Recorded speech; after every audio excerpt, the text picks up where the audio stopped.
The cup hit the floor, first shattering against the polished tile. Then came the scalding silence.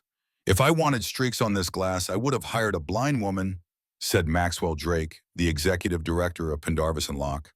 His voice cut through the hallway like a snapped wire. "Clean it again, and this time use a cloth that isn't older than you." Alma James knelt beside the fragments, glancing once toward the frosted boardroom door, half expecting someone to intervene. No one did. No one ever did. The sting of ammonia pinched her nose as she dipped the rag into her pail and began again. Maxwell turned without waiting for a response, leaving damp footsteps in his wake. As he disappeared into his office, the scent of his cologne lingered, amber and expensive. She wiped slower than usual, pausing when her hands shook too much. The tiles were cold through her uniform trousers seeping into her knees. Voices behind the door rose in laughter, oblivious. Alma stood, steadying herself against the frame. She looked older than her 62 years, but not because of age. Two interns passed by, one glancing briefly at her ID tag with a wrinkled nose before whispering something that made the other laugh. She kept wiping. In the security office down the hall, a monitor blinked silently. Camera 4 caught everything: the shattered cup, Maxwell's sharp turn, Alma on her knees. But no one watched. Not yet. The scent of bleach trailed Alma as she pushed her cart into the 36th floor corridor. This wing lined with smoked glass offices and minimalist art had once been her pride. She'd chosen the terrazzo pattern during renovations nearly 20 years ago, before she retired and sold her shares quietly, before her name was scrubbed from every plaque. Now she walked it again as a ghost. A junior associate stepped out of one office, nearly colliding with her mop handle. "Watch it," he snapped, adjusting his cufflinks. "These shoes cost more than your paycheck." His tone didn't carry malice, just casual dismissal, the way someone might speak to a self-checkout kiosk that gave wrong change. Alma didn't flinch. She sidestepped him and began scrubbing the scuff he'd left. The citrus-slick smell of cleaner filled her nostrils, strong enough to numb the memory. It stirred. She'd hired his father once, promoted him when no one else would. Her gloves creaked as she tightened her grip on the mop. Inside the nearest office, light spilled from under the door, casting sharp shadows over the carpet. She heard typing, then the unmistakable lilt of Derek Lang's voice. "No, if he doesn't move the figures, we'll bury the audit in procurement." He paused. "Let Mitchell sign off on it. She owes me." Alma slowed her movements, kept her eyes down, but let the mop slide just close enough to the doorframe. Lang continued. "Yeah, Williams is blind. If she saw half of what goes on in this place." A chuckle. "Well, she's probably halfway in the grave anyway." The glass muffled her breathing as she stood up. She moved on. By the time her shift ended, the office lights had dimmed into that eerie half-glow security systems loved. Only a few screens still flickered in distant offices, and the elevators had stopped dinging open. Alma stepped into the custodial closet beside the freight lift and locked the door behind her. She slid the panel in the far wall open and removed a hard case wrapped in fabric. Inside, a miniature recording unit, high-gain microphone, and a body cam the size of a fountain pen. She'd used it before, back when it wasn't just dust she cleaned up. Fitting the mic into her uniform collar, she watched herself briefly in the mirror. The overhead light buzzed softly, making her eyes look more sunken than they were. Her name tag, Alma J., was smudged. She left it that way. Midnight already grown Rosa, the only other night cleaner on floor 40. She was in her 30s, eyes tired but kind. She wore a faded sweatshirt under her company vest and always hummed songs Alma didn't recognize. "Looks like it," Alma replied. "That boardroom's a mess." Rosa sighed, grabbing her broom. "Maxwell had a catering thing again. They left sushi out for 6 hours, then told me to box it for internal donations, like anyone wants warm sashimi." They shared a look. No laughter, just understanding. Alma nodded. "I'll handle the glass panels first." As she approached the large boardroom, Alma noticed the lights were still on. Through the thick glass wall, she saw them. Maxwell at the head of the table, Derek Lang leaning back, Karen Mitchell tapping at her phone, and two others she didn't recognize. "The vote's next week," Karen was saying.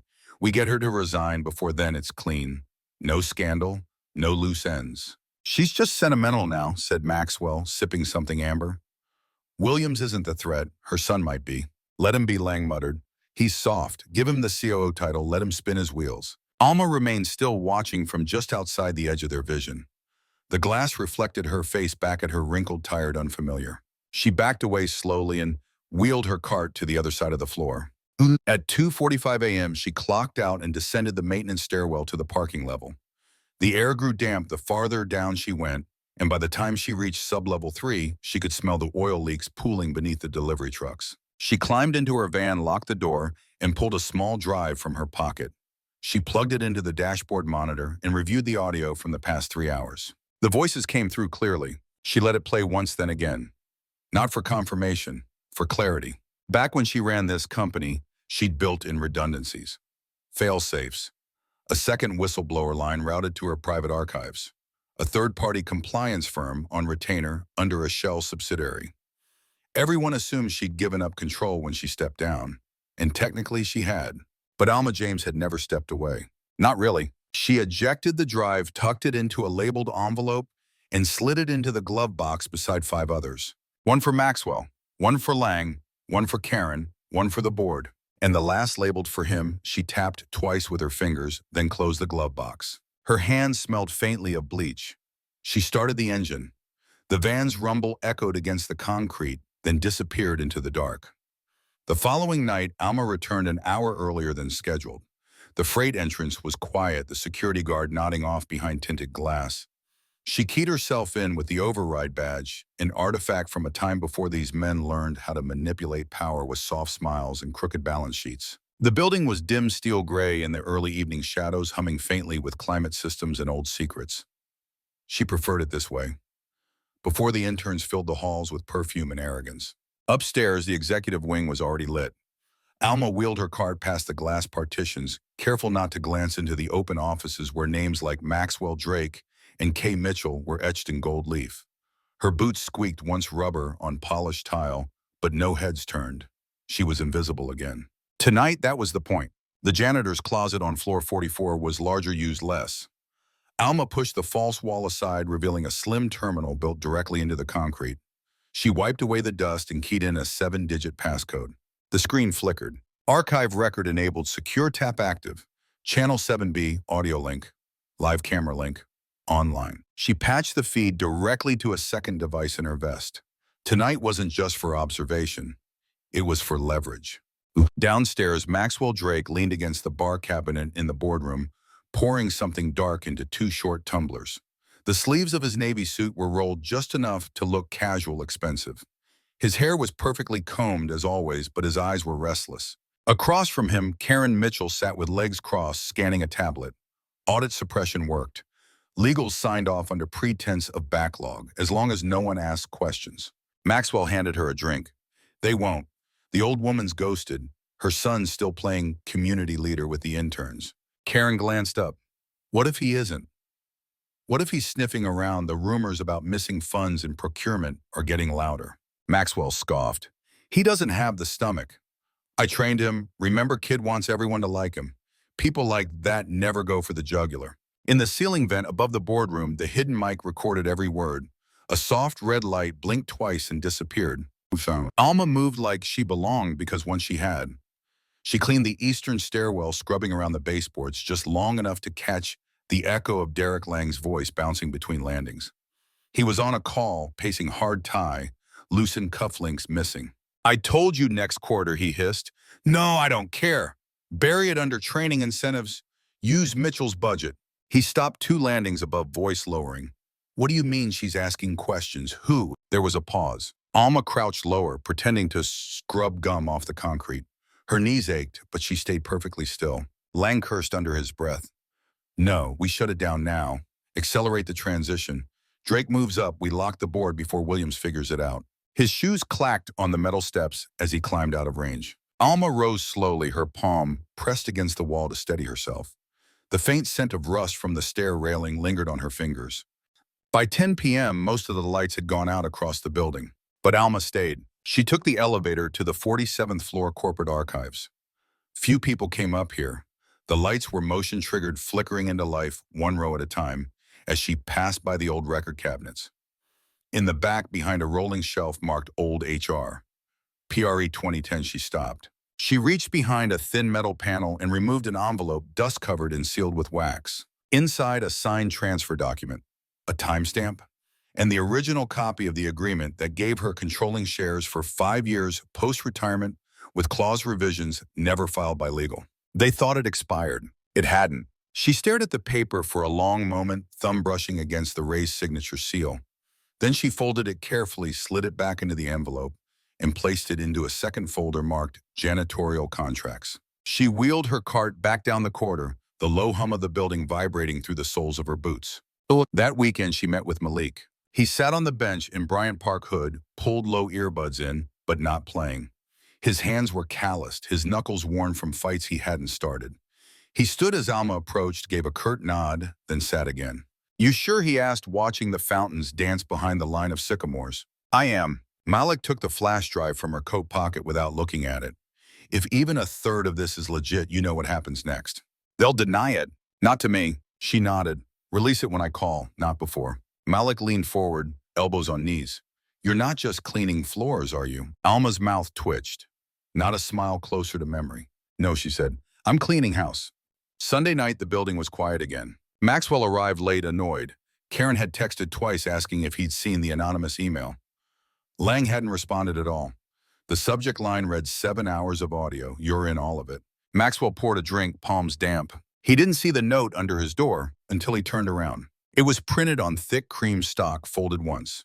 No return name. Inside, a single sentence. "You'll find your reflection at the bottom." He frowned, confused. Then he looked at the spotless glass wall across his office, and for the first time really looked. In it, he saw himself, and behind him, barely visible, stood Alma James, watching, unmoving. He turned, but the hallway was empty. Maxwell Drake stood frozen in the threshold of his office, heart pounding against his ribs like a war drum. The hallway behind him was empty, dead silent, except for the low hum of the central air. But something lingered in the space. An energy, a presence, a warning. He stepped back into his office, shut the door slowly, and turned the lock. His eyes darted to the note again, then to the reflection in the glass wall. Nothing, just his own pale face. The folded paper trembled slightly in his hand. He rushed to his desk, fumbling with his keyboard. Security feed floor 45. Last 10 minutes, he typed into the terminal. "Access denied. User restricted. Contact admin." "What the hell?" Maxwell muttered. He tried his backup credentials. Again, access denied. A creeping chill slid down his spine. He picked up his phone and dialed Karen Mitchell. Pick up, come on." Voicemail. He left no message. Instead, he opened his bottom drawer, pulled out a hard key encrypted with his private credentials, and plugged it into the back of the terminal. A second monitor flared to life. Internal feeds blinked through in grainy black and white lobbies, elevators, freight bays. Then movement on stairwell 3B. Frame by frame, a figure ascended slowly. Worn boots, a canvas jacket, gloved hands gripping the rail. And though the camera was angled from above, there was no mistaking the gait, no mistaking the silhouette. It was Alma James. Maxwell yanked the key from the terminal. The feed froze. He stood there, staring at the screen, his hand clammy around the metal drive. "This isn't possible," he whispered. Across the city, Alma sat at her kitchen table in the small, rent-controlled apartment she'd kept long after her corner office was stripped. The shades were drawn, the kettle steaming. Next to her lay the same manila envelope she'd hidden behind archives. Next to it, a burner phone. It buzzed once. A message from Malik, package confirmed. Clean copy sent to 3 outlets, waiting for green light. She replied simply, "Soon." She sipped her tea slowly. A storm was coming, and for once she didn't need to lift a finger to stir it. Monday morning came like thunder. At 7:45 a.m., the financial sector was still yawning into motion when the story broke. Leaked audio reveals alleged fraud abuse at Magnus Enterprises. The headline blared across local news outlets, Twitter threads, and LinkedIn timelines. Within minutes, snippets of the audio began circulating. "We move it before the audit lands. No signatures. Drake takes the fall. If the board gets nosy, he's expendable. The janitor, she signed away her life years ago. She doesn't count." The world heard their voices. Clear, condescending, criminal. By 9 a.m., Magnus Enterprises was trending. By 9:17 a.m., the board of directors had called an emergency session. By 9:24 a.m., Maxwell Drake's personal number was disconnected.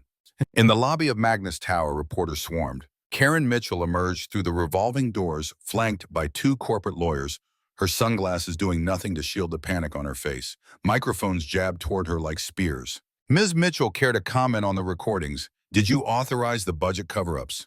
Who is Alma James? Was she framed for this?" Karen said nothing. She pushed past the crowd, stepped into a waiting car, and slammed the door. Inside, she turned to Lang, who sat silent in the back seat. "You told me she was gone." Lang's face was pale. She was. "Then how the hell?" "I don't know. She had everything. The audio, the documents, hell. She even predicted your move to replace the board." Lang stared out the window. "This isn't just revenge," he said finally. "This is war."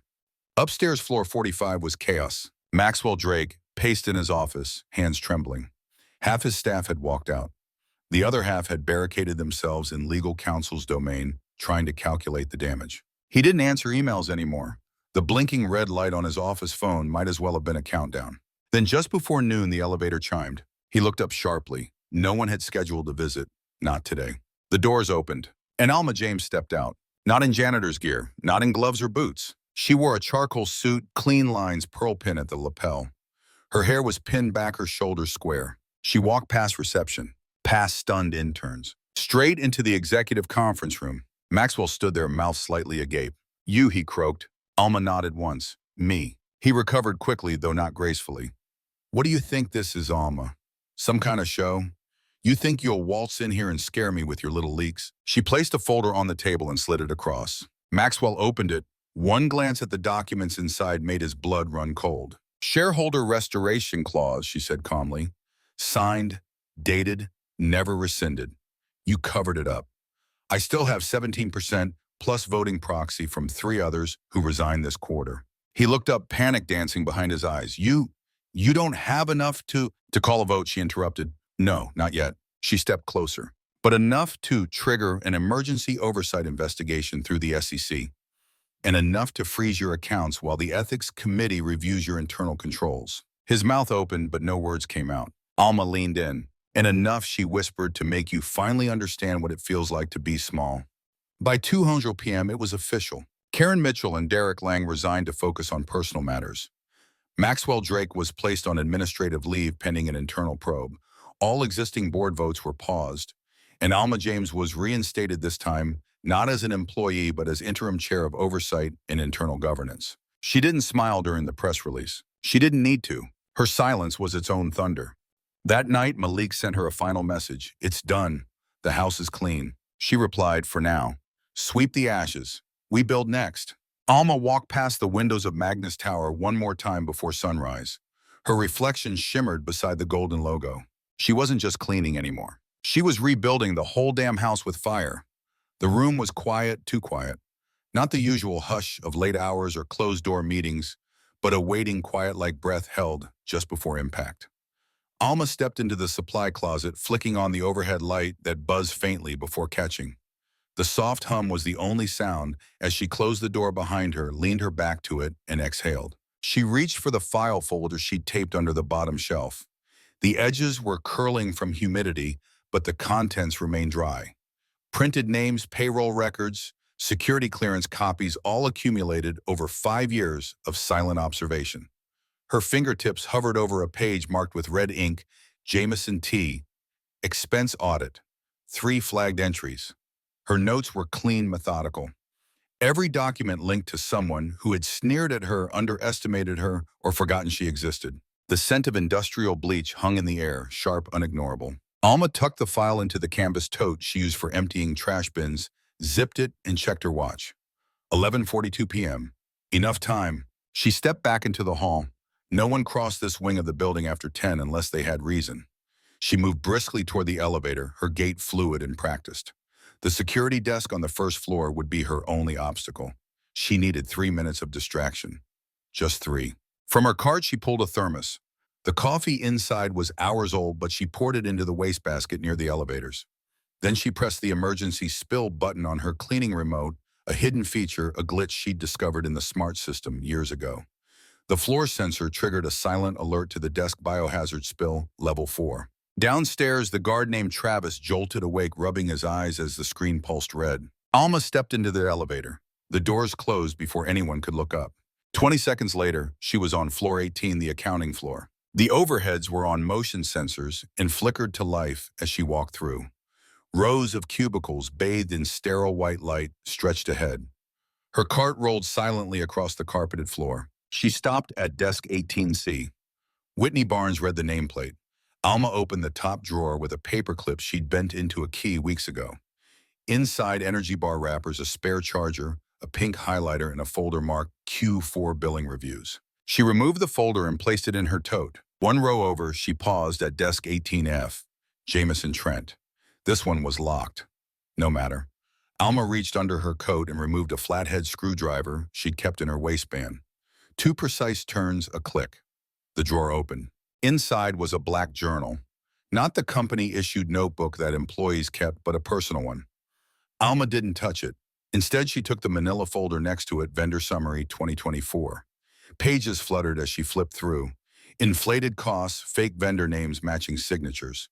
She photographed each page with the burner phone hidden in her apron pocket. Outside the window, the city glimmered. The traffic hum below was faint, almost dreamy. But Alma didn't look. She knew how this ended. When she finished, she placed everything exactly where she found it.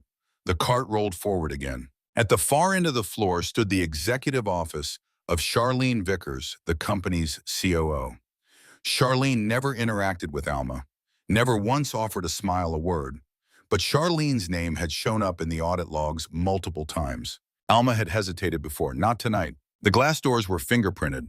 Charlene never wiped them down, herself always left them coated in oily smudges like a signature. Alma stepped inside. The scent of lavender oil wafted through the office. An electric diffuser hummed on the corner of the desk. Expensive. Imported. She moved to the bookshelf and tapped 3 fingers against the third shelf's underside. A soft click. The false bottom of the lowest shelf popped open. Inside, a sleek black case labeled private. She opened it. Inside were copies of internal memos, real ones, damning ones. One described a plan to freeze low-level staff raises while approving bonuses for the board. Another outlined options to restructure pension benefits, code for cuts. Alma didn't photograph them, she took them. She replaced the case with a decoy folder she'd created weeks ago, similar design but full of fluff. Marketing graphs and HR surveys. Back in the hallway, the elevator chimed. Someone was coming up. She glanced at the office clock, 12:03. Damn. She pushed the cart into the janitor's closet near the stairwell and slipped inside. Through the slats in the door, she saw heels clicking toward the office wing. Charlene herself, dressed in midnight blue hair, pinned phone pressed to her ear. Alma watched her pass, waited for the door to shut behind her. Then she slipped out and headed for the stairs. Down 12 flights, quiet, steady. At the bottom, she passed the main lobby, empty. Travis was gone, probably investigating the false spill. She exited through the service corridor, blending into the shadows. Outside, the air was thick with summer humidity sticky against her skin. She walked 3 blocks, then turned into the parking lot of a 24-hour laundromat. Behind it, tucked between dumpsters, was a small lockbox bolted into the concrete. Alma knelt, opened it, and placed the phone and documents inside. Then she locked it and left. No one saw her. Not yet. At precisely 8:00 a.m. the next morning, Charlene Vickers stepped into the boardroom with the practiced confidence of a woman who believed the world bent to her schedule. Her navy blazer was crisply pressed, her heels clacked with every step, and her assistant trailed behind, arms full of reports she wouldn't read. The executive team was already seated, their chatter silencing at her entrance. "Let's begin," she said curtly, setting her phone face down on the table. But the meeting didn't begin, because the large flat screen on the wall flickered to life. There was no PowerPoint, no quarterly data chart, just a single video. Alma's voice. "Good morning, board members." It began calm and low, not dramatic. "I know I'm not someone you've ever acknowledged, at least not by name, but I've been here every day for 5 years. Charlene stood sharply. "What is this?" The video continued. On screen, page after page of payroll fraud, footage of shredded documents, invoices from ghost vendors linked to a shell company owned by one Jameson Trent, screenshots of private emails, a recorded audio snippet of Charlene herself saying, "If the staff don't notice the freeze, we don't have to explain it. Optics, not ethics." Gasps rippled through the boardroom. A few members leaned forward. Others pulled out phones. Charlene's face turned from flushed red to bone white. "Who the hell?" she barked, reaching for the remote. But the screen had already gone black. Just before it did, Alma's voice returned. "I'm done cleaning up everyone else's messes." In the stunned silence that followed, the elevator dinged outside. Alma stepped out. No cart, no uniform. Just her. She wore a deep charcoal blazer over a slate gray blouse. Her hair was neatly tied, and in her hand was a slim black folder. The security guard, who usually barely nodded at her, was now trailing behind, unsure whether to stop her or not. She walked through the glass doors, straight into the boardroom. Eyes turned, chairs scraped. Charlene's voice cracked. "What are you doing here?" Alma didn't answer her. She addressed the board. "My name is Alma Dawson. You don't know me, but I know your policies, your books, and your hidden files." No one interrupted. "I've compiled 5 years of internal violations: embezzlement, tax fraud, employee mistreatment, illegal benefit manipulation. I've already submitted copies to the Labor Commission and the IRS. And I've sent full dossiers to 3 journalists, 2 of whom are already live with stories as of 8 minutes ago." Murmurs erupted. Someone reached for a phone. Charlene took a step forward. "You've broken into private systems. You're looking at charges. Do you understand that?" "I'm looking at truth," Alma replied. "You're looking at prison." Charlene's mouth opened, but a board member, Mr. Langdon, head of external affairs, raised a hand to silence her. "Is this true?" he asked, calm but with an edge that suggested he already knew. Alma slid the folder onto the table. "You'll find copies of every internal transaction flagged. I've color-coded the worst offenses." Langdon opened it. His face paled by the 3rd page. Charlene lunged for the folder, but he held up a hand. "Sit down, Charlene." "I won't. Now." The weight of his voice hit like a gavel. She froze. Alma continued, "I'm not asking for anything. I don't want your job. I don't want an apology. I want accountability. I want change." She turned to leave, then paused at the door. "One more thing," she said, almost an afterthought. "You owe $3.2 million to your own employees. Start there." She walked out, down the hallway, past the elevator, out the building, into the sunlight. Across the city, the fallout began to unfold like dominoes on fire. Charlene Vickers was suspended by noon, her accounts frozen. By evening, her name trended with hashtags like #LavenderLies and #MopJustice. Jameson Trent was placed under federal audit.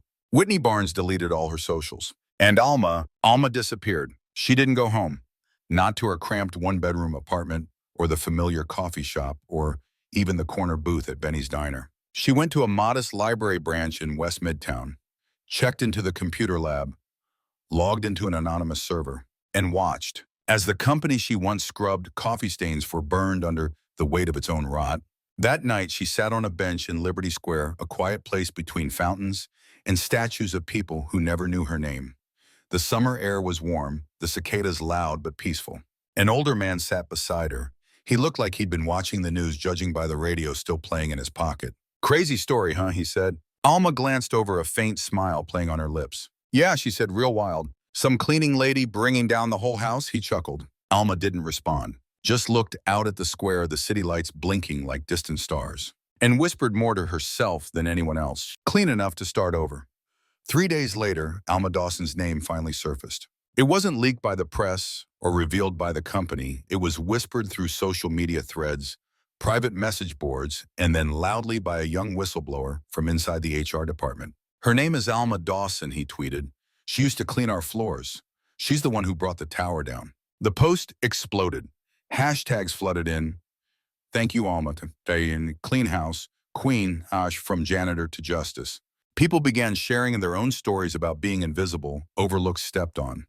Employees from all corners of the corporate world found something familiar in her quiet fury, her exacting strike, her refusal to beg for recognition. She'd never asked to be seen, but now the world couldn't look away.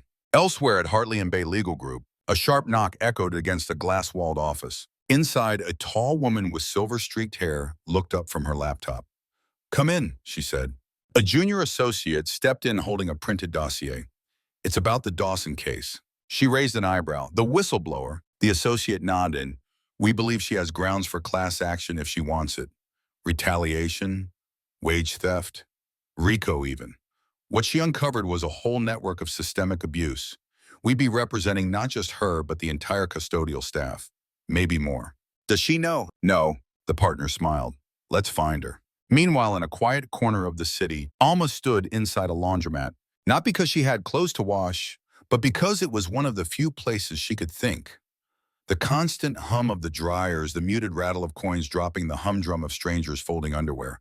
It gave her cover. She sat in the back, sipping watery coffee from a vending machine, thumbing through a small journal. Inside were the names of every custodian she had ever worked alongside. Lena from accounting fired after reporting mold. Javier cut from night shifts after his wife got sick. Tina denied maternity leave, had to mop the same week she gave birth. She hadn't burned the house down for herself. She'd done it for them. A little girl wandered over, clutching a stuffed rabbit. Alma looked up and smiled. The girl blinked. "Are you the lady from the video?" Alma didn't answer, just gave her a wink and a quiet nod. The girl grinned, then scampered back to her mother. Alma closed the notebook. Time to move again. At Sycamore and West Public Radio, a producer named Devin had been working the phones nonstop.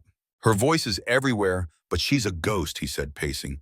"This is the biggest labor justice story in years, and she's not even trying to profit from it. No book deal, no GoFundMe, no podcast circuit. We need her." He turned to his colleague. "What if we frame the story around her absence? Not just what she did, but why she won't step into the spotlight.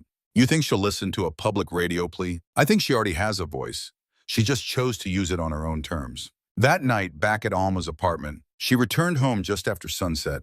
The sky behind her was violet and bruised, the kind of evening that held its breath. She unlocked the door to her small one-bedroom, bare walls, a single bookshelf, and a desk that had once doubled as a dinner table. Her phone was buzzing. Again, she ignored the calls. Until she saw one name, Jules. Alma hesitated, then answered. "Hey." A pause. "I saw everything her sister said, all of it." Alma sat down, bracing. I wish Mom could have seen this," Jules continued. "She always said you had fire in your belly. I used to think that meant trouble. But now..." Silence. "You made something shake, Alma. For the right reasons. I'm proud of you." Alma exhaled. It caught in her throat. "Thanks," she whispered. Then Jules added, "So what now? Are you disappearing again?" Alma's eyes drifted to the corner of the room where a folded copy of the legal folder lay under a coffee mug. "No," she said, "not this time." The next morning, Midtown Plaza outdoor steps. Alma sat on a marble bench, sunlight warming her back. She waited. At exactly 9:05, a sharply dressed woman in a steel gray blazer approached. "You're Alma Dawson." Alma looked up. "Depends who's asking." "My name's Olivia Hartley, partner at Hartley & Bay. We specialize in labor justice." Alma didn't blink. "I've been reviewing everything. What you did was precise, legal, and incredibly brave. But it's not over. There's an opportunity to file a class action on behalf of every worker like you. People wronged in silence. This case could rewrite policy at a national level." Alma considered that. "This isn't about revenge," Olivia added. "It's about precedent." Alma stood. Her eyes were steady now. "I'll need coffee first." Olivia smiled. "Then let's talk." As they walked down the plaza steps, Alma felt the sun on her arms, the city rumbling beneath her. And for the first time in years, something close to hope. Not the soft, wispy kind, but the kind that marched forward, like a woman with a mop and a master plan. The courtroom was quiet, the kind of quiet that comes when everyone is holding their breath, not because of suspense, but because something sacred was about to be challenged. At the plaintiff's table, Alma Dawson sat in a tailored blazer that didn't quite hide the slight wear on her shoes. Her hands were folded, eyes alert.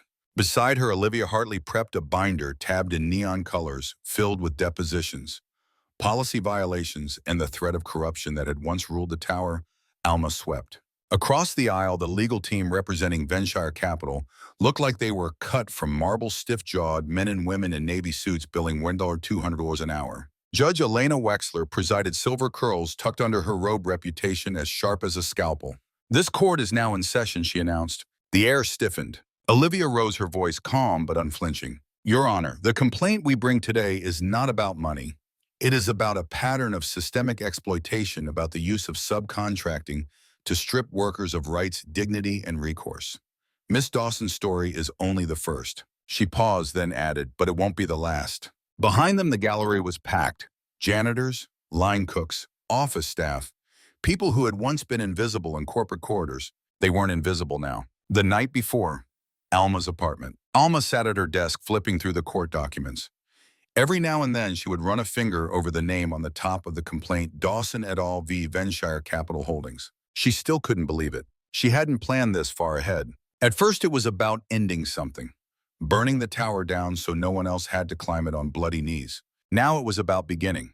Her phone buzzed. Text from Jules. "Just saw your interview on News One. Your eyes look like Mom's when she told off Mr. Heller for raising our rent. Proud of you, Al." Alma smiled, then closed the file. Time to rest. Day 2 of the trial. The defense came out swinging. They painted Alma as a disgruntled employee with a vendetta. They called her unqualified, reckless, unprofessional. They tried to frame her strategic sabotage as industrial espionage, but then came the witnesses. Lena, who recounted how she was forced to clean chemical spills without protective gear. Javier, whose paychecks were routinely shorted. A white-collar HR rep who admitted under oath that complaints about conditions went missing. Each testimony was a brick. Each brick formed a wall of undeniable truth. And Alma, sitting quietly at the edge of it all, didn't flinch. Midweek headlines. Former janitor leads landmark labor suit and she's winning. New York Post, Tower of Lies inside the scandal that rocked corporate America. Vox, she cleaned their offices. Now she's cleaning their clocks. The Atlantic. Her story became the new benchmark for workplace justice. Law students studied the case in real time. Labor unions requested interviews. One article dubbed her the ghost who walked through fire. She hated the nickname, but she understood it. She had walked through fire and hadn't screamed. After court, rainy Manhattan Street, Alma and Olivia stepped outside under umbrellas. The rain was light but persistent, like a whisper that wouldn't stop. "You know they'll settle," Olivia said, sipping her coffee. "They're bleeding already. Every document you found was a dagger." "I don't want hush money," Alma said. "Then what do you want?" Alma looked out toward the buildings beyond, glass towers gleaming like polished lies. "I want them to have to hire their cleaners as full-time staff. I want health insurance, not paper masks. I want janitors to walk into work with pride, not fear. I want legacy reform." Olivia grinned, spoken like a woman building a movement. Alma looked up at the rain. "I'm not building anything." "Yes, you are, whether you like it or not." Sunday morning talk show. The host leaned in. "Miss Dawson, you've said no to every book deal and refused a movie offer. Why?" Alma stared directly at the camera. "Because I'm not a story you watch," she said. "I'm a mirror. And most people don't like what they see in a mirror, but they need to look." The host blinked. "And what do you see when you look in yours?" Alma paused. "I see my mother. I see everyone who scrubbed floors and got called girl like it was their name. I see a woman who had enough." Social media exploded. Again, a movement had a face and a voice. Back at venture capital headquarters, what was once a 68th floor executive suite now sat empty. Desks cleared, titles stripped. The new interim CEO issued a public apology and pledged sweeping reforms. But Alma knew better. Reform only lasted as long as the attention span of outrage. If no one watched, the rot would grow back. So she stayed visible, reluctantly, purposefully. 1 month later, Bronx Community Hall. Alma took the stage in front of 200 workers, organizers, and union leaders. No teleprompter, no cue cards, just a mic and a woman who once mopped floors before dawn. "We were always told to be quiet," she began, "to not make waves, but silence didn't protect us. It only protected them." She held up a cleaning rag. This isn't just a cloth. It's a ledger of broken backs, unpaid hours, and stolen futures. And we used it like we were supposed to, wiping away the mess. Well, now it's our turn to wipe away the lies. Thunderous applause, a standing ovation. From the back row, Jules clapped, tears in her eyes. Late that night, rooftop overlooking the city. Alma stood alone, arms crossed, wind tugging at her sleeves. The skyline shimmered like a field of false promises. But now she wasn't afraid of them. Because she had become something more dangerous than rich. She had become seen. Postscript, 1 year later. The class action suit concluded in a sweeping victory. Venture was ordered to pay $187 million in damages and legal fees. More importantly, they were mandated by court order to transition all third-party contract custodians into full-time employees with benefits, protections, and voting power in employee councils. The ruling became precedent.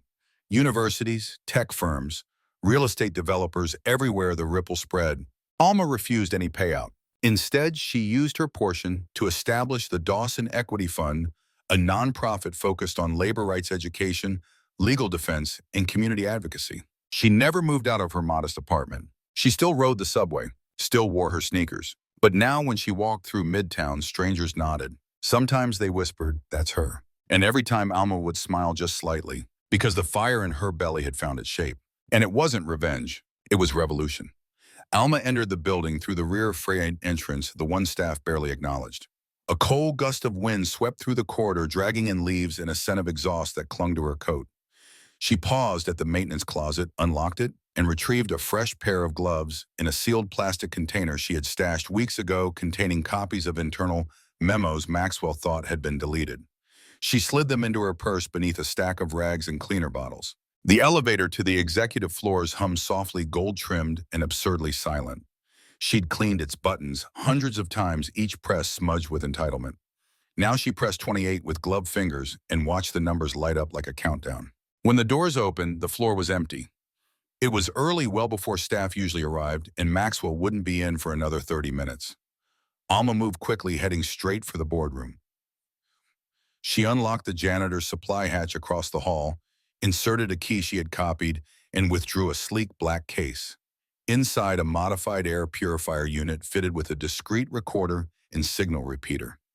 Something her nephew Jerome, a recently fired IT technician, had helped her build. With practiced hands, she slid the device into the back corner of the boardroom behind the velvet curtain that hung as an ostentatious soundproofing feature. From there, it could pick up every word spoken in the room. She checked the signal on her phone, secure encrypted live feed ready. Then she left, not pausing to admire her work. By the time Maxwell arrived, coffee in one hand, phone in the other, Alma was back on the ground floor scrubbing the corner of a stairwell that no one used. She heard him breeze through the lobby without so much as a glance. She didn't look up. At noon, she sat outside during her lunch break, perched on the concrete lip of a planter near the loading dock. The sun cast sharp light over the rooftops, too bright to be comforting. She opened her phone. The feed was active. "Remind the acquisition team that we need signed NDAs before Monday." Maxwell's voice filled her earbuds. "And tell Cheryl to schedule the meeting with Dunning privately. Off books. I don't want it logged." "Understood," came a woman's clipped response. A second voice, someone from finance, entered the room. "Maxwell, you know if legal catches wind, they won't," he cut in. "It'll be in and out. We bury the layoffs under the expansion proposal. No noise, no mess." Alma leaned back, letting the sun warm her face while her jaw clenched. 38 employees, gone by the end of the month. That was the plan, no severance, replaced quietly by a new contract team in Mumbai. She chewed slowly, swallowing each bite like it tasted of ash. Later that day, while cleaning near the mailroom, she slipped a small envelope into the outgoing internal delivery tray. No one saw her. Inside the envelope, a pristine transcript of the boardroom conversation, anonymized, addressed to a junior HR assistant who'd once handed Alma a water bottle and whispered, "You shouldn't have to deal with that." It was a test. If the envelope vanished without response, Alma would know the girl had no fight left in her. But if it moved, if anything stirred, then Alma would know someone in this building still had a conscience. The test bore fruit faster than expected. 2 days later, whispers drifted through the hall. The head of HR appeared in 3 separate offices that afternoon, face flushed, voice low. The next morning, someone from compliance was spotted hovering near the executive floor. The recordings kept rolling. Maxwell didn't seem to notice a thing. That week, Alma adjusted her routes. She walked by the legal office twice daily, nodding politely. Once she paused just long enough to empty a waste bin and glance at a document on a desk corner, preliminary notice of internal ethics review. When Maxwell passed her in the hallway on Friday, he didn't speak. He looked at her hand instead, which was bandaged from a cut sustained in the supply closet. He frowned as if the sight of her blood offended him. She didn't blink. In the evening, she rode the elevator up again. Not to clean. This time, she unlocked the storage annex near the 29th floor where old records were boxed and forgotten. The air was dry and smelled of dust. She opened one folder, then another. Each bore the name of a former employee terminated under obscure pretenses. Dozens of them. She scanned until she found the one she remembered: the janitor who disappeared after one incident with Maxwell. The temp accountant who had raised concerns and then never returned. Alma photographed the documents one by one. No flash, no sound, just paper and proof. On Sunday night, Alma met Jerome at his cramped studio apartment on the west side of town. He had multiple screens open, code running like water. He didn't say much. He just nodded, loaded her files onto a drive, and began setting up the next stage: anonymous drop servers, encryption layers, and burner accounts. "You sure about this, Auntie?" he asked, not looking up. Alma studied the way the reflection from the screens lit his face. She hadn't seen him this focused in months, maybe years. "I've never been more sure," she said. He nodded again. "Then let's make sure when they fall, they don't get back up." Back at home, Alma placed the drive in a fireproof box under her sink next to her utility bills. She sat at her kitchen table, the room quiet except for the low hum of the refrigerator. She opened a notebook, drew a line down the center, and wrote one name at the top: Maxwell Drake. Below it, she started a list. Each name that followed would not just be someone who had wronged her. They would be part of a ledger that finally demanded balance. Alma's list grew day by day, not just executives or board members. She included their silent allies too, the ones who looked away when injustice happened right in front of them. The ones who whispered condolences in elevators but did nothing when real action was needed. By the end of the week, there were 19 names on the list, each marked with a single letter next to them. E for evidence gathered, T for under surveillance or for unknown role but suspicious behavior. Her body ached more now, not from age but from tension. The careful deception of moving through her old routine while plotting a corporate reckoning weighed on her bones. But something else flickered in her chest too. Purpose. Fire. Every night, Jerome sent her compiled files, audio snatches, email headers, metadata strings, each piece meticulously cleaned and ready for release. But Alma didn't post anything yet. She knew from experience one push too soon and the whole operation could be buried. No, she would wait for the perfect moment when the building was leaning, the press interested, and the rats inside desperate to save themselves. That moment arrived sooner than she expected. On a chilly Thursday morning, two FBI agents walked into the building. Plain clothes, but she knew, everyone did. Their posture was too upright. Their eyes moved too quickly, and they didn't ask to be announced. They walked directly to the top floor. By noon, the building was buzzing. Alma didn't need to eavesdrop to know something was happening. She headed to the basement server room. There, tucked in a locked cabinet no one ever checked, she had installed her final device, a micro router that mirrored key internal traffic to an isolated cloud Jerome controlled. As the FBI entered Maxwell's office upstairs, Alma pulled the device out, slipped it into her supply cart, and quietly rolled away. That part of the mission was complete. On Friday morning, Maxwell did not come in. Nor did Cheryl, the legal officer with a habit of shredding things 5 minutes after every meeting. Nor did Greg from finance, who always smirked at Alma like she should be grateful he even noticed her presence. All three were gone. The next day, a mass email was sent out by Interim Director Janice Kim, formerly HR. She assured the staff that a temporary restructuring and full compliance audit was underway. But everyone knew what that meant. People began whispering about lawsuits, about subpoenas, about retirement plans being frozen. Alma watched it unfold like a conductor guiding a silent orchestra. Every note fell where it should, but she wasn't finished. Jerome uploaded the files to 3 separate news outlets, each carefully timed with the breaking story about the arrests. He included transcripts, source metadata, and a summary document written in Alma's own hand, signed only as EC. The initials were deliberate: E for Evelyn, her sister; C for Carter, the brother-in-law Maxwell had run out years ago. Names they tried to erase from records but couldn't erase from memory. By Monday, the headlines had spread. Whistleblower exposes multi-million-dollar corruption at Ridgewell Corporation. Cleaner sparks. Justice Revolution, the woman who took down the boardroom, they called her invisible. Now everyone knows her name. Alma kept her head low even then. When reporters showed up at the gates, she left early. When colleagues asked her if she'd heard, she just smiled faintly and kept scrubbing. But inside, her heart beat with quiet triumph. 3 weeks later, Jerome knocked on her door holding a letter. "It's from the U.S. Attorney's Office," he said, barely containing a grin. "They want to meet the source, but only if she's willing." Alma took the letter and read it in silence. The words were respectful, formal, and finally, just before the signature, "Your courage has changed everything." She folded the paper neatly, set it aside, and said, "I'll think about it." Then she walked to her window and stared out at the skyline, cleaner now, it seemed, than it had ever been. She had scrubbed this city for decades. Now she had cleaned its conscience too. The morning air felt sharper, now cleansed of the invisible weight Alma had carried for decades. She walked to work like always, bucket in one hand, janitor's keyring in the other. But something had shifted. It wasn't just that Ridgewell's top executives were gone, or that the company was being dragged through public hearings. It was the way people looked at her now. Some met her eyes for the first time. Others stumbled over greetings, as if suddenly aware that she'd always been there, watching, listening, remembering. And a few, the smart ones, nodded with quiet respect. They didn't know everything, but they knew enough. The janitor was no longer invisible. She walked past the executive lounge where someone new now sat in Maxwell's old chair. A younger man, anxious, rifling through folders, his tie slightly crooked. She gave the floor one slow swipe with her mop, locking eyes with him through the glass. He froze, then offered a nervous smile. Alma just nodded and kept moving. Downstairs, the building had transformed. Whispers had turned to open conversation. HR sent out memos about culture recalibration and staff empowerment.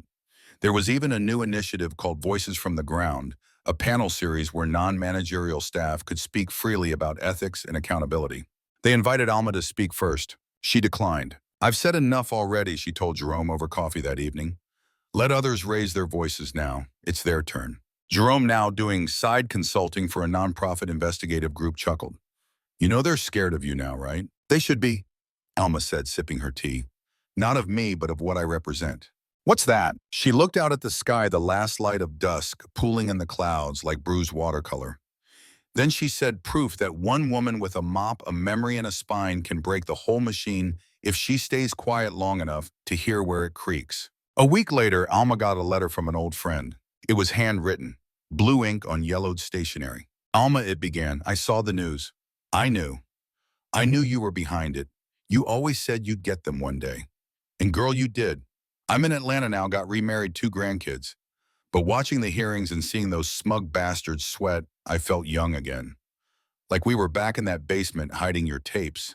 Thank you for finishing what we started. With love, Patrice." Alma held the letter close to her chest. Patrice, her first real ally. The one who smuggled out evidence when they were both in payroll.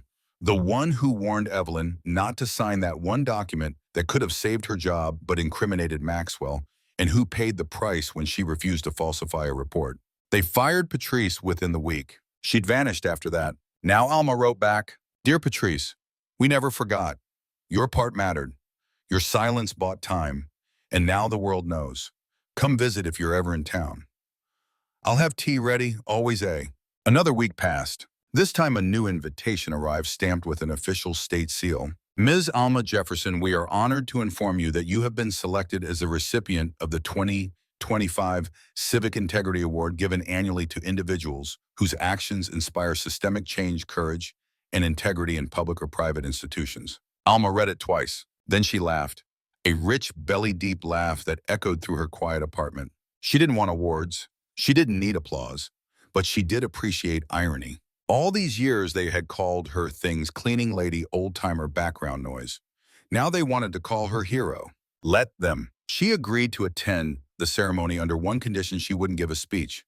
Instead, she submitted a short note to be read aloud. It was only 4 sentences long. "To the young woman scrubbing the floors while executives lie upstairs. I see you. Stay quiet long enough to learn their secrets. Then raise your voice loud enough to bury them." When the host read it on stage, the room of CEOs, officials, and civic leaders fell silent. Some applauded. A few wept. But one man sitting in the back row with a camera around his neck smiled with knowing pride. Jerome. He met Alma outside after the ceremony, offering her a gentle hug. "They're scared of you again," he said. "Good," Alma replied. "Fear makes them careful. Careful people don't hurt others as easily." She went home that night and placed the Civic Integrity Award on a dusty shelf next to her late husband's Army photo, a faded newspaper clipping of her sister Evelyn in college, and a yellowed envelope containing a list of names, each one now crossed out. Her mission was done. The building was cleaner now, not just its floors, but its conscience. And Alma Jefferson went back to work the next morning. Same keys, same bucket. But this time she walked the halls of Ridgewell like a legend, and no one dared look away again. Alma Jefferson's story should have ended there. Righteous woman exposes corruption, changes the system, and walks off into the twilight. But systems don't change with one reckoning. They bruise, they buckle, but if left unchecked, they heal back into the same crooked shape. Alma knew that better than anyone. That's why she didn't quit Ridgewell even after being offered a full pension book deal, advances in 3 corporate speaking engagements. She didn't need to write a memoir. She was still living it. "Don't you want to retire?" Jerome asked her one day as they stood under the rustling canopy of a park near Edgewater Avenue watching pigeons fight over a crust of bread. Alma didn't answer right away. She just pulled out her thermos and took a long sip of sweet coffee. "I'll retire," she finally said, "when I'm sure they've learned. Not when they've been punished." "And how will you know?" "I'll know when the janitor doesn't have to hide her evidence in the mop closet," she said. "I'll know when people clean their own messes without needing someone like me to mop up their sins." Jerome fell silent. He had nothing to argue. At Ridgewell, changes were visible on the surface. New leadership had taken over an interim board, brought in from a state ethics committee. Employees now had protected reporting hotlines, weekly town halls, and anonymous surveys. Even the break room had healthier snacks and little cards with quotes about courage and integrity. But Alma had seen this before. Window dressing. The real test was time, so she stayed. She scrubbed the same stairwells, wiped the same coffee rings from conference tables, and emptied the same trash cans. She let her silence return, not out of fear, but for vigilance. And slowly she started seeing something different. Young staffers would whisper thank you when she passed. A woman in accounting, mid-30s sharp but nervous, left a post-it on Alma's locker. It read, "Because of you, I recorded my boss today. HR already called him in. Thank you." Alma kept the note folded in her breast pocket for days like a talisman. Then came the student interns. Ridgewell had launched a pilot program with the local community college, promising full transparency and mentorship. And every semester, a batch of bright-eyed students walked the halls with badges that read Ridgewell Fellow. Most ignored Alma, the way they'd been trained to overlook people in uniforms that weren't silk or navy blue. But one young woman didn't. Her name was Zara, 19, braids tied into a loose bun. She always said good morning, always made eye contact, and once even held the elevator for Alma when most others would have let it close. Alma watched her. Zara asked questions no one else did in the orientation meeting. Who actually reviews the compliance reports, she asked a startled HR rep. And what protections are in place for custodial or cafeteria workers? The room fell awkwardly silent. Alma was in the back corner polishing the brass fire extinguisher cabinet when she met Zara's eyes and gave the faintest nod. That afternoon, Zara found Alma in the break room. "Can I ask you something?" she said, clutching a notebook full of scribbles. "You just did," Alma said. Zara smiled. "You're her, aren't you, the woman in the hearings? The one who leaked the files? The whistleblower?" Alma looked at her calmly. "I'm the janitor." Zara stepped closer, voice lower. "You were the match, though. Everyone else just lit the fire you started." Alma put down her rag and met the young woman's gaze. "You want to know the truth?" Zara nodded. "Then meet me tomorrow at 6 a.m., downstairs in the basement. I'll show you where the real stories are." Zara showed up early. In the cold steel underbelly of Ridgewell, Alma walked her through old maintenance closets, archive rooms, and half-forgotten file drawers. She pointed out where hidden wires once ran from fax machines, where shredded papers never reached the incinerator, and the tiny crawl space behind the boiler room where she once hid 8 years' worth of payroll records until the time was right. "Why are you showing me this?" Zara asked. Alma turned slowly. "Because one day someone's going to try to bury the truth again. And I may not be here, but you will." Zara looked around, eyes wide, heart pounding. This wasn't mentorship. It was inheritance. She didn't know it then, but Alma was choosing her successor. Weeks passed. Zara started asking the right questions in meetings gently but persistently. She got moved to ethics and compliance for her final intern rotation. And one afternoon, she quietly handed Alma a small USB drive. "I found something," she whispered. "It's not big yet, but it's starting again. They're just being smarter about it." Alma took the drive and nodded. History wasn't done testing Ridgewell. Later that night, she sat in her apartment lights, dim TV off. She inserted the USB into her laptop and read through the files: quiet budget reallocations, inflated vendor contracts, a new consulting firm with links to a board member's cousin. Nothing as blatant as before, but just enough to rot the roots if left alone. She exhaled slowly, then opened a new folder on her desktop. She named it Phase 2. The next morning, Ridgewell buzzed like normal keyboards, clicking heels, tapping coffee brewing. But in the shadows of its sparkling lobby, the janitor moved quietly, watching, listening, and beside her, a new set of eyes, sharp, unblinking, was learning to see the cracks in the marble. The revolution wasn't over. It had simply passed the torch. Ridgewell Solutions looked pristine on the outside. A new sign had been mounted above the entrance, sleek, modern, embossed with their fresh slogan, "Integrity in Action." They had hired a full-time ethics officer, painted a mural in the atrium, showing diverse hands planting seeds, and posted a wall of honor with framed photos of employees who had stood up for what's right. Alma Jefferson's face wasn't on that wall. She hadn't expected it to be. She had something better, a living legacy that couldn't be framed. Her protege Zara was now 6 months into a fellowship-turned-permanent role in the internal audit team. What had started as curiosity had turned into relentless resolve. Alma had never mentored anyone before, not formally, but with Zara, she didn't have to try. The girl had fire in her bones. And that fire was starting to flicker under Ridgewell's polished floorboards again. They met once a week at Fridays at 6:30 a.m. in a dusty sub-basement most employees didn't know existed. Alma called it the archives, though half the files stored there were technically discarded years ago. Alma kept them safe, not because they were required, but because truth had a way of becoming important again.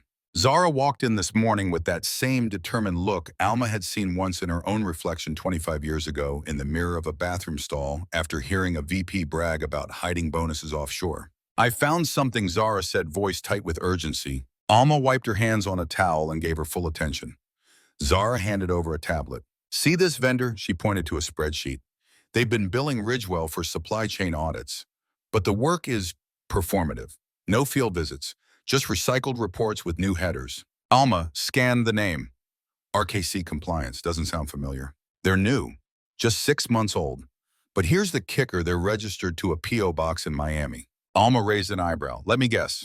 Someone upstairs has ties." "Indirect," Zara said, swiping to a diagram she had created. "The firm is managed by a holding company. That holding company is partially owned by, wait for it, James T. Landon." Alma paused. "Landon as in the brother of Ridgewell's CFO." Alma leaned back against a support beam, slowly exhaling. "So they learned nothing." Zara nodded grimly.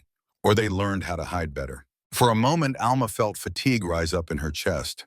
She had spent years digging out the rot. Watching it reappear just with cleaner suits and subtler lies felt like betrayal. But then she looked at Zara, fierce, unshaken, and something else stirred. A quiet reassurance. The baton was in the right hands. "All right," Alma said, tapping the tablet. "Let's build the case." They spent the next 2 weeks gathering documents, Zara from the digital trenches of Ridgewell's intranet, and Alma from the overlooked crevices where truth liked to hide supply, closets, copy rooms, print queues. They knew they had to move carefully. Ridgewell was still under federal scrutiny after Alma's first revelations, but the company had grown smarter. The new management team knew how to stage compliance. They'd taken seminars on corporate transparency and could recite whistleblower statutes like hymns. But Alma also knew something else. Systems changed only when the people inside them refused to be silent. So she reached out to Ezra McKnight, the investigative journalist who had broken her story the first time. He'd gone on to win awards, write books, and land a high-profile job in New York. But Alma kept his number tucked in an old envelope next to her tax receipts. "Alma," Ezra said when he picked up, "please tell me you're calling for coffee and not another scandal." She smiled. "Can it be both?" They met that Sunday. She brought Zara along. For 2 hours, they laid out the pattern: shell contracts, nepotism, whitewashed audits, and a compliance officer who may or may not have been turning a blind eye. Ezra listened, jotted notes, and sipped lukewarm coffee. Then he leaned back and said, "It's not enough." Alma frowned. "What do you mean?" "You've got threads. But threads won't hold up in court. I need a pattern. Proof that they knew it was unethical and did it anyway. Emails, conversations, pressure." Zara blinked. "You want recordings?" Ezra nodded. "Or texts, meeting minutes, Slack messages, anything that shows intent." Alma gave Zara a look. The young woman nodded slowly. "I'll see what I can do." What followed were the longest 4 weeks of Alma's life. Zara walked a wire every day, figuratively and sometimes literally. She used a pen recorder Alma had given her, an old-school model that looked like a novelty gift, but captured crystal-clear audio. She logged calls, screenshotted messages, made careful notes of who said what when. And then one day it happened. Zara sat in a meeting with Carl Mayers, the deputy finance director.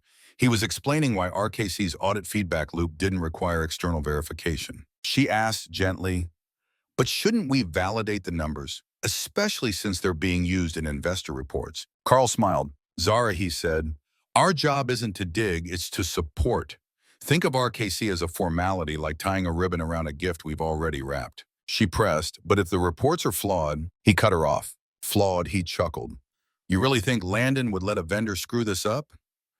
"Trust me, it's a family thing. They'll make sure it looks good." He winked. That was the moment. She had it on tape. The article hit the internet like a match to dry grass. Ridgewell whistleblower strikes again. New scandal uncovered. Within hours, Ezra's piece was being cited by national outlets. There were clips on cable news, trending hashtags, and a 2-minute segment on the evening broadcast that ended with Alma's photograph next to the words, "Integrity in action for real this time." Ridgewell panicked. The board issued a statement by noon. By 6 p.m., the CFO had resigned. By the following week, the Department of Justice reopened their file. And in the center of it all, Alma Jefferson remained quiet. She didn't give interviews. didn't take calls from publishers. She spent the next mornings cleaning the very same hallway where Ridgewell's PR team filmed their apology video. As she wiped down the glass walls, Zara walked up beside her. "You think it'll stick this time?" she asked. Alma looked around. "I think it'll stick as long as people like you don't forget." Zara smiled. "And people like you don't disappear." Alma chuckled. "I'm not going anywhere. Not yet." Weeks later, Alma received a letter. Handwritten, neat cursive. "Ms. Jefferson, you don't know me. I work night shift security at Ridgewell. I've watched you for 2 years. Never said a word because I didn't know how. But after reading what you did, what you've done, I just want to say thank you. You didn't just clean this place. You gave people like me a reason to lift our heads. With gratitude, Aaron." She folded the letter carefully and placed it next to Zara's old post-it note. Proof that courage echoes, that truth lingers, and that even in a world that forgets its cleaners, someone is always watching. Someone always remembers. Alma stood by the elevator bank on the 22nd floor clutching a slim envelope. It was heavier than paper should be, weighty with implication. Her hand trembled slightly, not from fear, but from restraint. The button lit up. Ding. When the doors opened, it wasn't Maxwell Drake who stepped out. It was Ava Sandell. "You here for round 2?" Ava asked without breaking stride. Alma stepped in beside her. "I need to see him." Ava didn't nod, but she did press the executive floor key with her own badge. The elevator hissed shut. For a moment, it was just the hum of machinery and the scent of metal polish, faint but clinging. "You didn't sign the NDA, did you?" Ava asked without looking. "No." Ava glanced at her sidelong. "Good." The doors opened to a different world. Sleek black floors, walls washed in muted light, a reception desk made of glass that looked more like a sculpture than furniture. Behind it, the executive assistant blinked when she saw Alma. Her mouth opened, but Ava brushed past her without a word. Alma followed. At the double doors to Maxwell's office, Ava paused. "You sure?" Alma handed her the envelope. "Give him this." Ava knocked twice, waited, then pushed open the door. Inside, Maxwell Drake was leaning over a blueprint display, gesturing at something with a stylus. He looked up, saw Alma, and faltered. Ava laid the envelope on his desk. "Ms. James asked me to deliver this." He didn't touch it. His face tightened. "This isn't protocol." "Neither was humiliating her in front of your entire boardroom," Ava said. Her voice didn't rise, but the words stung like ice. Maxwell tried to recover. "If this is about her future here, I believe we've—" "You believe wrong," Alma said, stepping into the room. One sensory detail, the faint buzz of fluorescent light, filled the pause between them, like static clinging to silence. He turned to her, fully measured her. "What is this?" he asked, tapping the envelope. "You'll read it." His jaw set. "You were given a generous severance." "I didn't take it." Maxwell's lips curled slightly. "That would be unwise." Alma stepped closer, letting him see the calm in her eyes. "I'm not suing you. I'm not threatening anything. I'm just informing you." He opened the envelope. 3 pages. As he scanned the contents, his color shifted. The lines in his face sharpened. You have no right. It's a deposition," Ava interrupted. "Filed and timestamped. It includes footage your security team conveniently archived but never reported. Multiple incidents, witness affidavits, and 3 other employees have since stepped forward." Maxwell stared at Alma. "You came after me." She smiled softly. I stood up. He slammed the envelope down. "You want money? Attention. I want people like you to think twice before treating others like dirt under their shoe." Maxwell's voice cracked with disbelief. "You're a janitor." Alma didn't flinch. "Not anymore." She turned to leave. Ava followed. "You'll regret this," Maxwell shouted. "I built this place. You think they'll side with a nobody?" Alma paused in the doorway. "You built it on silence, and silence doesn't last forever." As they walked past the stunned assistant and back toward the elevator, Ava's voice lowered. "There's more coming. You're not alone anymore." Alma exhaled, steadying herself against the elevator railing. The air felt cleaner on this floor. Or maybe it was just her lungs learning to breathe without fear. Down below, across 32 other floors, the building pulsed with quiet movement. The people inside it kept working, but something had changed, like a weight had shifted just enough to tilt the balance. And it wasn't done tipping. The following morning, a ripple of whispers moved through the lobby of Everfell Industries. The security guards leaned a little closer to their radios, murmurs crackling across frequencies. Assistants peeked at their phones more often than their screens. Something was brewing, something no memo had announced yet everyone felt. Alma James, dressed in dark slacks and a navy blouse, stepped into the building, Not through the service entrance, but the main revolving glass doors. She didn't sneak or hurry. She walked with a stillness earned only through surviving a storm. The receptionist, a young man named Theo, blinked when he saw her. "Ms. James," he asked, uncertain. "Good morning," she said with a soft nod. "No need to page anyone. I know the way." And she did. Not to the janitorial wing, not to the lower-level locker rooms. She made her way toward the executive mezzanine, her ID card now newly reactivated with a gold tag beeping softly at the scanner. Back in the boardroom, a very different meeting was already underway. Ava Sandell sat at the head of the table. Her laptop was open documents projected onto the far wall. Around her sat the legal counsel HR director, two representatives from the ethics committee, and the newest addition, an investigator from the Office of Federal Compliance. Maxwell Drake was nowhere to be found. The investigator, an older woman with sharp gray eyes named Darlene Roach, leaned forward. "So you're telling me that this woman, Alma James, has been submitting monthly reports on facility failures, harassment patterns, and staff turnover for over 3 years?" Ava nodded. "All flagged, all ignored. She wasn't trying to expose anyone. She was trying to help. And the footage we received from the archives was recovered and preserved by Alma. On her own time, on her own flash drive." A beat of silence. "And now that drive," Ava added, "is in the hands of the Labor Department." The tension in the room shifted. It was no longer about damage control. It was about transformation. At that moment, the boardroom doors opened. Alma entered, not as a whistleblower, not as a janitor, but as the new ethics liaison officer. She took her seat beside Ava. She didn't need a title plaque. Her presence said everything. One sensory detail, the citrus scent of lemon oil polish on the table, seemed sharper than usual cleaner, like a wound sterilized before the stitch. Darlene Roach raised an eyebrow. "You understand what this means, Miss James? You're stepping into a role that requires, well, more than just bravery." "I know," Alma said calmly, "but bravery's the only thing that ever changed anything." In the weeks that followed, Everfell Industries underwent the kind of overhaul most corporations feared, an internal reckoning with external consequences. The HR department was purged of those who had let complaints collect dust. Department heads were retrained, pay transparency and equity audits were initiated. Staff at every level were offered new channels to speak without fear. But the biggest change wasn't in policy. It was in the faces, because for the first time in years, people made eye contact in the halls. Custodians were greeted by name. Janitors didn't vanish into invisible shifts. People said thank you and meant it. Maxwell Drake, he resigned. It wasn't public. It wasn't scandalous. It was quiet, negotiated under the shadow of several pending investigations. He left with less than half his golden parachute, just enough to disappear into one of his offshore investments. But everyone knew what had happened, and even if they didn't talk about it openly, they remembered, especially when they passed Alma's new office on the 12th floor. A modest corner unit, windows open to the city skyline, a single potted plant in the window sunlight warming its leaves. One afternoon, Clara from cleaning passed by and hesitated. Alma saw her and waved her in. "I brought the new checklist," Clara said. "Some of the dispensers on 17 are acting up again." Alma smiled, reviewing it. "You're thorough. I appreciate that." Clara's eyes darted to the desk, then back. "You know, I used to think no one noticed, that we were just ghosts with gloves." "You're not," Alma said firmly. "You never were. They just didn't know how to see." Clara blinked hard. "How did you do it?" Alma's voice dropped just above a whisper.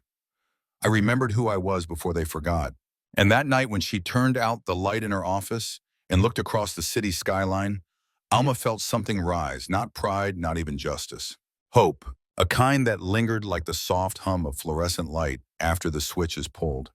Quiet, persistent, undeniable. She had not just cleaned a building. She had cleaned out the rot. Alma stood by the floor-to-ceiling window of her office, watching the horizon soften under the late afternoon haze. The hum of the city pulsed below, steady and oblivious. Behind her, the desk was tidy, just a notebook, a ceramic mug, and a framed photo of her mother in her nursing uniform, hands resting proudly on a mop handle. A knock. It was Ava Sandell. She entered without waiting for permission, because by now their rhythm didn't require formalities. She carried a thick folder tucked beneath her arm and wore an expression that danced somewhere between nerves and relief. "They're here," Ava said. Alma didn't need to ask who.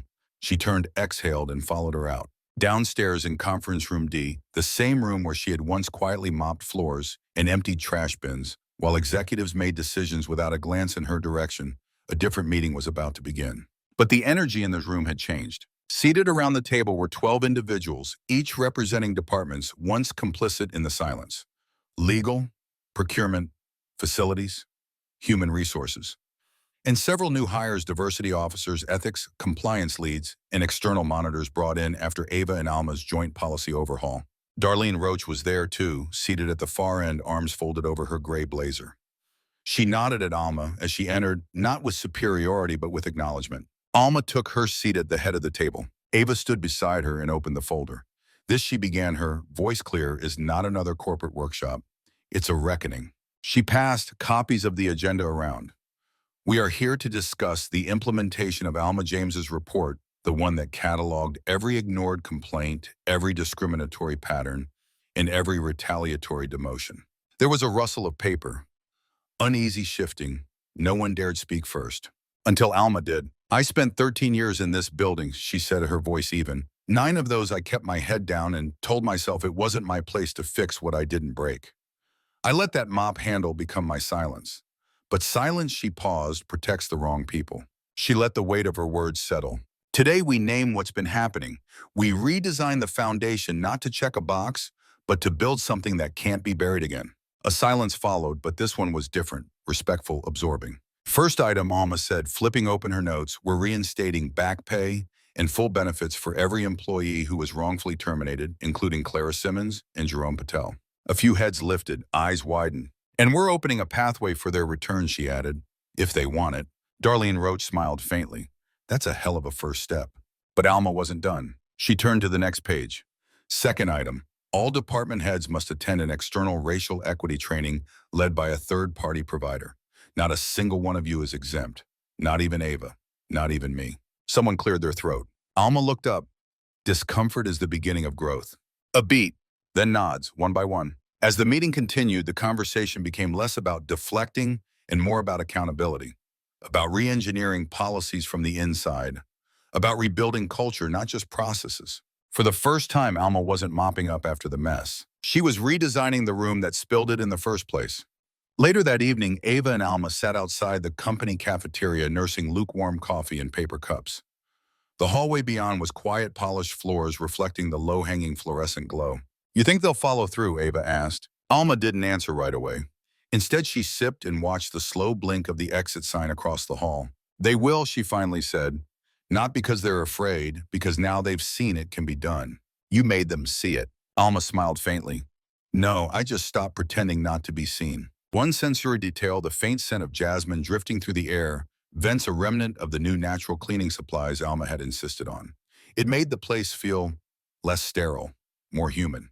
You know, Ava added after a moment, if you ever wanted a C-suite role, but Alma shook her head. Titles don't fix people. She glanced at the empty hallway. Culture does. Elsewhere, in a modest apartment on the south side of the city, Clara Simmons sat at her small kitchen table with a letter in her trembling hands. Reinstated, with back pay, an apology signed by Ava Sandell and countersigned by Alma James.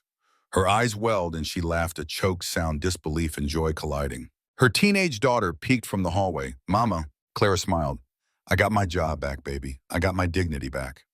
3 blocks over, Jerome Patel stared at his own letter, expression unreadable. His partner leaned over his shoulder, whispering, You always said you just wanted someone to say they were wrong. Jerome nodded slowly, and they did. He looked toward the window. The city outside no longer felt like it was watching him. It felt like it was listening. At Everfell Industries, changes kept coming. The janitorial staff received updated uniforms not to separate them, but to empower them. With name badges, access passes, and seats at safety briefings. Break room renovations added space for every department, not just executives. And at the bottom of each company-wide email was a quiet footer that read, Ethics is everyone's job. Ask Alma James if you forget why. Employees did. And when they did, she listened. Not with condescension, with clarity. Because Alma didn't rise to the top just to look down. She rose to break the ceiling and leave it open behind her. And the world, little by little, began to feel the draft of something new.